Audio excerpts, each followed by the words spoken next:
hausse des des salaires des fonctionnaires aujourd'hui en débat. Le gouvernement fait une nouvelle proposition de 50%.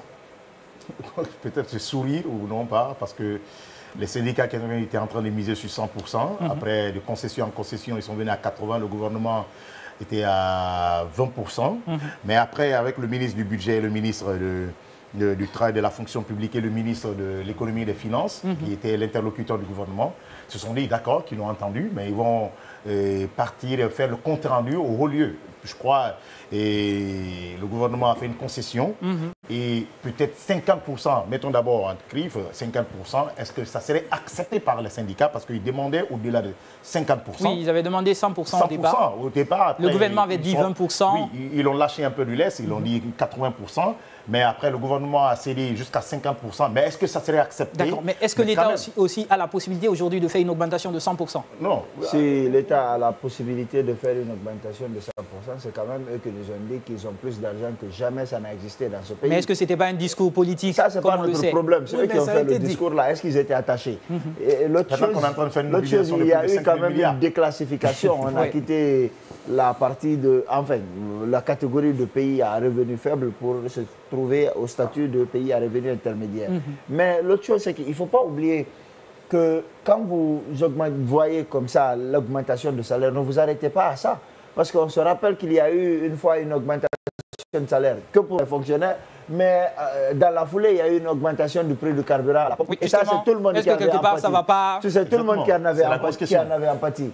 Et ce que je veux dire, c'est qu'à côté, lorsque vous augmentez le salaire des gens, il y a aussi les concessionnaires qui regardent la télé, qui augmentent, qui disent ouais, moi aussi j'ai des problèmes.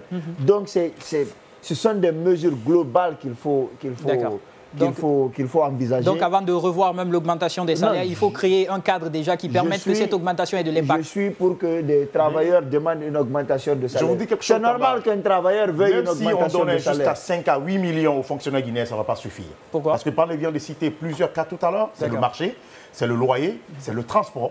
Et puis, il y a des cas sanitaires, surtout des enfants. Il y a plusieurs cas. Même quand vous donnez aujourd'hui 8 millions à un fonctionnaire, ça ne peut pas suffire.